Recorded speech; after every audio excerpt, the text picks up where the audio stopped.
Eu estava atrasada para o jantar mais importante da minha vida. Não era exagero. As portas daquela casa, naquela noite, tinham o peso de um veredito.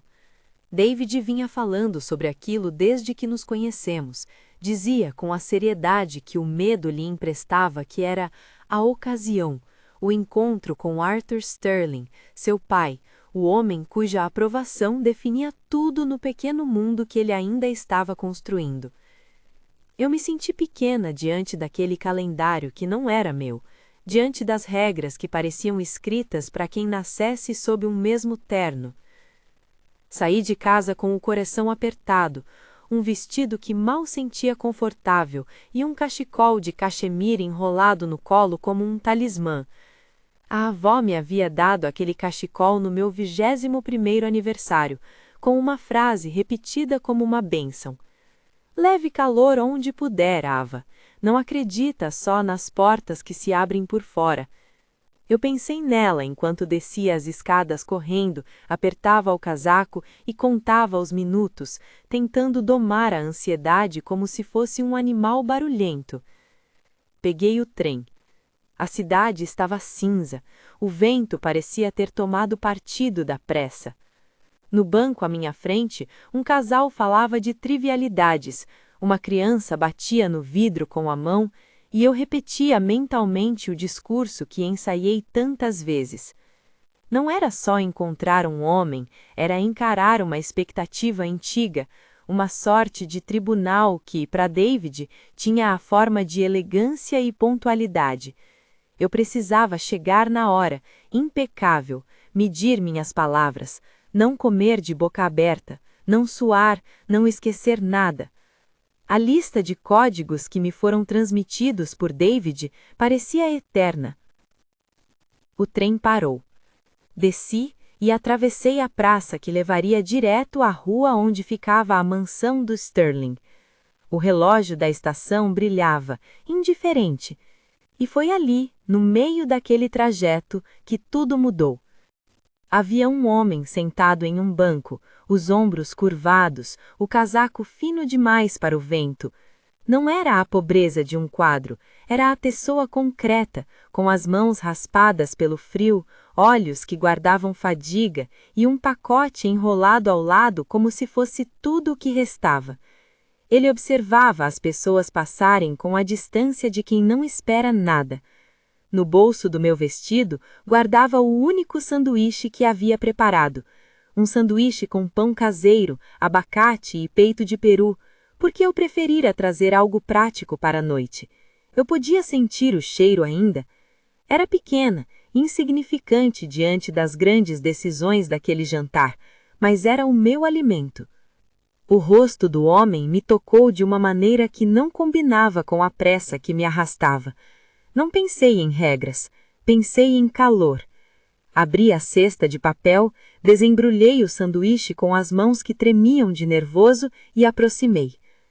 Moço, quer um pedaço? A pergunta saiu mais suave do que eu pretendia. Ele ergueu o olhar surpreso, e pelo menos por um segundo a dureza dele cedeu. Recusou o sorriso, ofereceu um sim, por favor, com uma voz baixa como se pedisse desculpas por ser digno de pedir. Eu parti o sanduíche. Dei metade.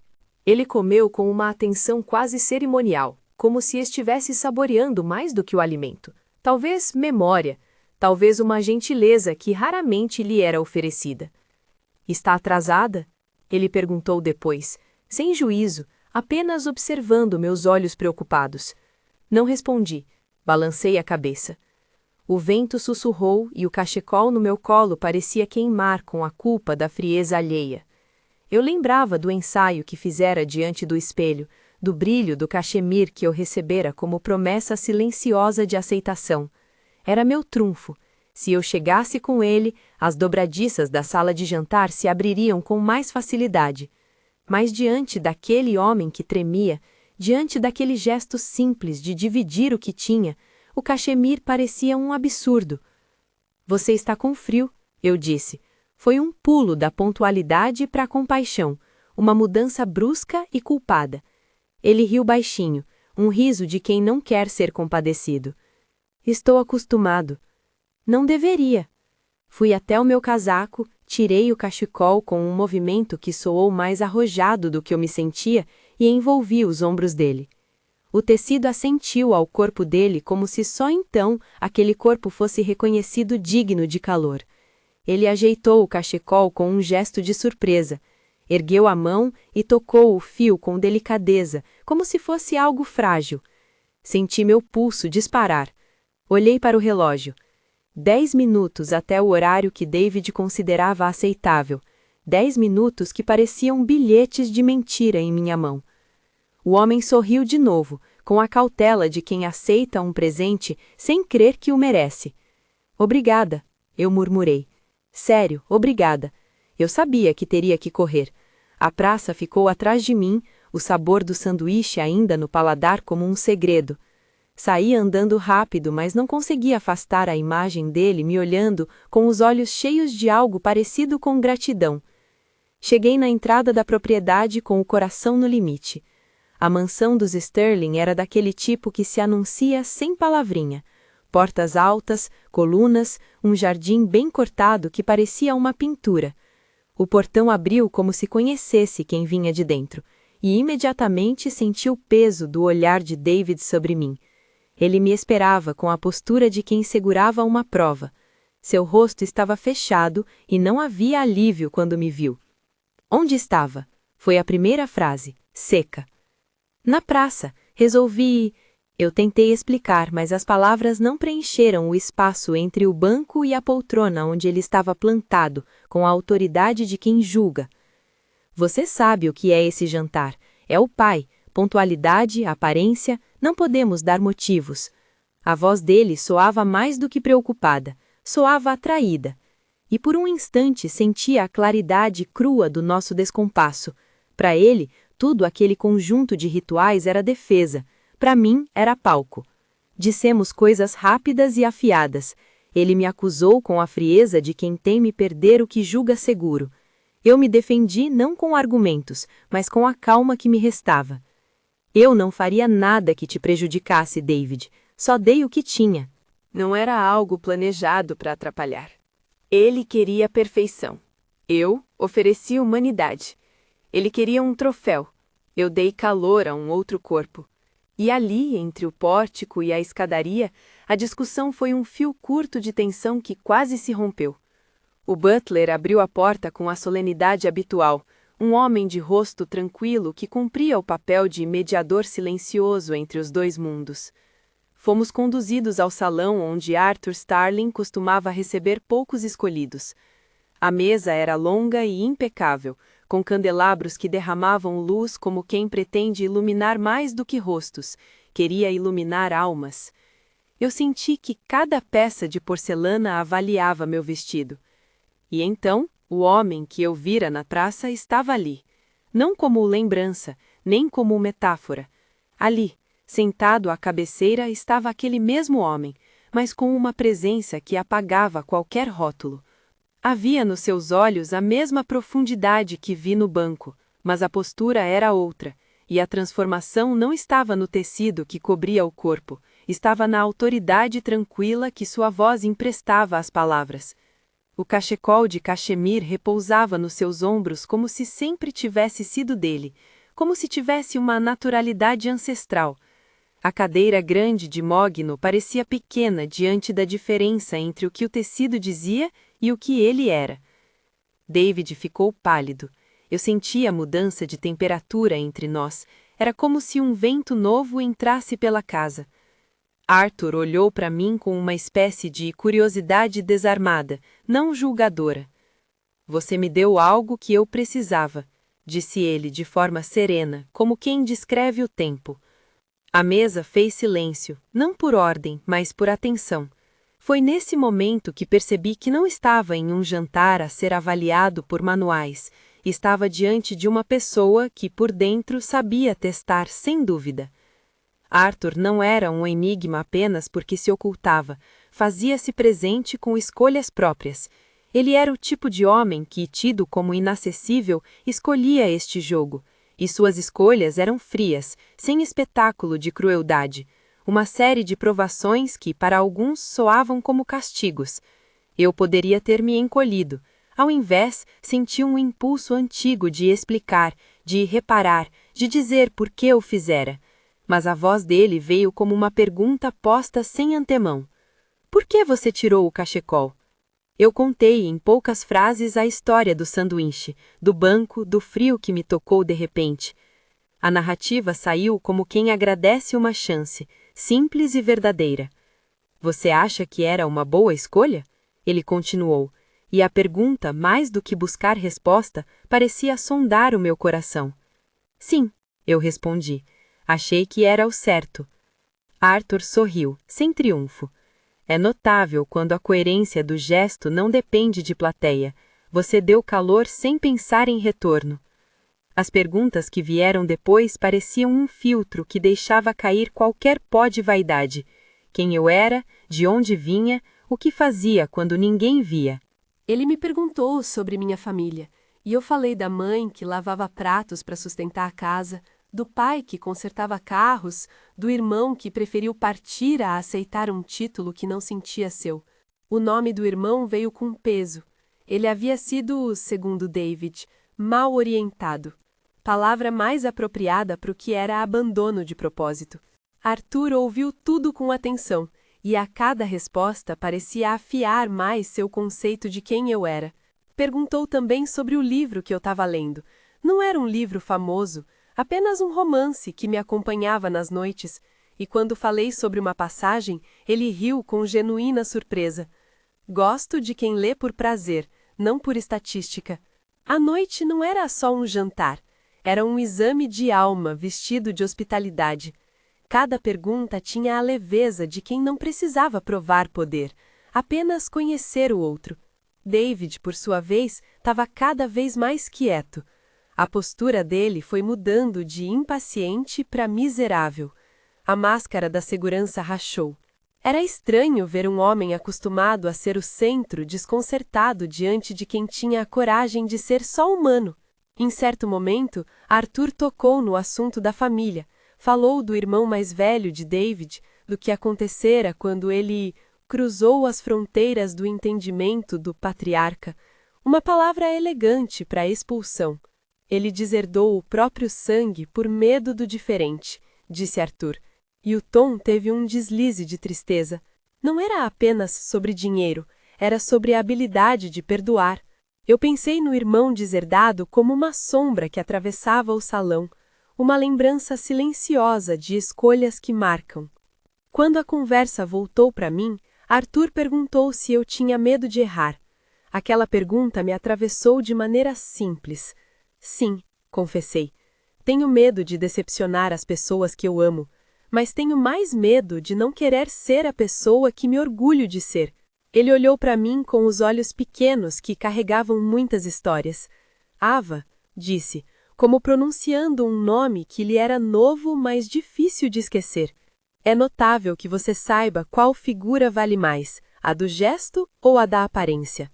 Nesse instante, a casa me pareceu outra. O que antes era tribunal tornou-se sala de estar. As porcelanas não me julgavam, as vozes se suavizaram. David encolheu, não por humilhação externa, mas por reconhecimento. Percebia finalmente que nenhum cachecol que circulasse na sala poderia aquecer o lugar onde lhe faltava coragem. Ele pediu desculpas, primeiro com a cabeça, depois com as palavras, num entrecortado que tinha a sinceridade como única senha. O jantar acabou sendo mais uma entrevista do que uma refeição. Arthur, com sua ironia terna, fez perguntas sobre o que valorizava, sobre os pequenos gestos que fazemos sem observar luzes. Quando falou da minha avó e da frase "leve calor onde puder", ele sorriu e disse: "Seu gesto foi um teste e uma resposta." Naquela risada havia a aprovação, mas não de quem dá prêmios, de quem reconhece sem alarde. Na volta para casa, o silêncio no carro era denso. David dirigia com as mãos brancas no volante. O que havia sido orgulho transformou-se em arrependimento. Não foi uma cena de gritos, foi uma de choro contido, de palavras quebradas, de "me desculpe", saindo como quem tenta costurar um pedaço de tecido rasgado. A promessa de mudança saiu mais sincera do que as promessas que ele fizera antes, porque era fruto da vergonha que consultou a própria alma. Nos dias que se seguiram, a vida mudou em pequenas coisas. David foi menos afiado com críticas, aprendeu a ouvir sem buscar aprovação imediata. Eu, por meu lado, não me senti glorificada. O que ocorrera era simples, o gesto fora reconhecido. Arthur continuou a aparecer, às vezes com o mesmo cachecol, às vezes com outro detalhe que só ele sabia usar. Parecia que, ao devolver o cachecol àquela mesa, ele estava devolvendo também a noção de que o poder não exige ostentação para ser reconhecido. Nos meses que se seguiram, veio o casamento. Não fizemos festa na mansão. Meu pai e minha mãe plantaram uma mesa longa no quintal da casa onde cresci, entre as roseiras e o velho carvalho que sabia todas as minhas confidências. Foi um casamento pequeno, íntimo, com comida caseira, música de amigos e a presença daquilo que importa quando você descobre que a vida não é um desfile. Arthur compareceu, não em traje de gala exagerado, mas com uma presença que não pedia aplausos. No ombro, o cachemir repousava, não como troféu, mas como memória reimaginada. Ele o trouxe como quem traz uma bandeira de reconhecimento, um símbolo que havia circulado entre nós e que agora servia de laço. Durante a cerimônia, sentei por um instante e olhei para ele, para Arthur, e percebi que o homem que me julgou e o homem que me aceitou eram paradoxalmente a mesma pessoa com diferentes escolhas. Ele poderia ter permanecido um teste eterno. Escolheu não. No discurso breve que fez, falou sobre coisas que não se compram, integridade, compaixão, o valor de pequenos atos, e mencionou o episódio do banco com a naturalidade de quem não gostaria de transformar um gesto em espetáculo, mas sim em lição. Acho que temos mais a respirar do que a temer, disse, e sorriu. Naquele dia, quando me aproximei para cumprimentá-lo, ele fez algo que nunca me esquecerei. Colocou a ponta do cachecol na minha mão. Guarde, ele disse. Às vezes precisamos lembrar do calor que fomos capazes de dar. Não havia condescendência na voz, apenas uma ternura que me pegou de surpresa. Voltei para a mesa onde minha mãe segurava minha mão com firmeza e vi David ao meu lado sorrir de um jeito que agora eu reconhecia como sincero. Ele havia se transformado não por ter medo de perder posição, mas por entender que havia outra forma de ser homem, uma forma mais suave, feita de presença e escuta. O irmão deserdado recebeu um convite simples enviado por Arthur. Venha, se quiser. Não houve humilhação nem vingança, apenas um convite que carregava a possibilidade de reconciliação. Nem todo perdão precisa ser ruidoso. Às vezes ele chega em forma de carta e presença. Ao longo dos meses que se seguiram ao casamento, a relação entre nós com Arthur ganhou proporções discretas. Ele não se tornou um avô tirânico nem um salvador messiânico. Floriu em pequenos encontros, um jantar onde falamos sobre livros, uma tarde em que ele me trouxe um exemplar raro daqueles que gosta de colecionar e conversas em que ele se mostrava curioso sobre a região onde cresci. David passou a trabalhar com menos pressa para provar e mais disposição para aprender. A empresa da família não mudou de tamanho, mas a atmosfera mudou. Menos competição vazia, mais consideração por quem dentro da organização era humano. Eu contei essa história muitas vezes e cada vez percebo algo novo. Não foi o dinheiro de Arthur que mudou o curso dos eventos. Foi a escolha dele de se tornar instrumento de teste e depois de reconhecimento. Ele poderia ter permanecido um mistério hediondo, escolheu outra via. E eu, que naquela tarde perdi minutos e ganhei uma lição, aprendi que os atos pequenos colam como remendos sinceros. Algumas pessoas me perguntam se me senti vitoriosa quando Arthur me elogiou. A resposta é não. O que senti foi alívio. Não porque precisava da aprovação dele para ser quem eu sou, mas porque, finalmente, uma voz que tinha poder reconheceu algo que eu nem sabia se existia em mim: a capacidade de sermos gentis sem esperar aplausos. A aprovação dele não é troféu, é confirmação de que o mundo pode, às vezes, escolher o melhor do que nele há. Lembro também da avó e do conselho que me deu quando eu era mais jovem. Os gestos simples são os que nos acompanham até morrer. E naquela noite de loja simples no quintal, com o cachecol no meu colo e o sol manso beijando as mãos, eu entendi que o gesto, dividir um sanduíche, dar um cachecol, tinha mais poder do que qualquer etiqueta de jantar.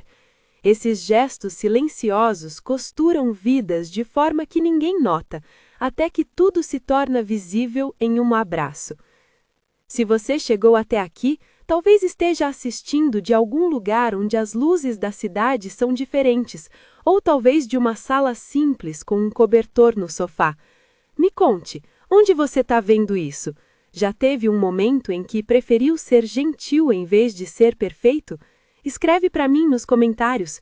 Gosto de ouvir dessas pequenas histórias. Elas me lembram que o mundo ainda guarda jeitos de surpreender. Às vezes me perguntam se eu voltaria ao tempo para fazer a mesma escolha. Sem dúvida, porque a escolha não me rendeu só a aprovação, rendeu a certeza de que viver com coerência é uma forma discreta de resistência. Também não digo que tudo foi fácil. David e eu tivemos conversas duras depois. Ele teve que encarar o próprio medo e eu precisei aprender a falar de forma que não anulasse o outro. Mas crescemos juntos, justamente porque houve espaço para imperfeição e para conserto. Se há uma moral nessa história, ela não é simplista. Não é que todo encontro com alguém sofrido recompense automaticamente. É que quando você escolhe a compaixão sem cálculo, o gesto tem potencial de transformar o jogo, às vezes abrindo portas, às vezes apenas aquecendo alguém por uma noite. E em meu caso, ele fez mais. Uniu mundos que antes pareciam irreconciliáveis. O cachecol, que começou como um objeto para me proteger em uma noite de nervos, virou símbolo. Apareceu em diferentes cenas, no banco da praça, nos ombros de Arthur na primeira vez, devolvido e depois usado como memória no casamento. Ele nos lembrava que aquilo que damos, mesmo sem intenção de retorno, pode falar mais alto do que nossos melhores planos. Ele nos ensinou que o calor que a gente espalha volta, nem sempre do modo que imaginamos, mas de formas que sedimentam caráter.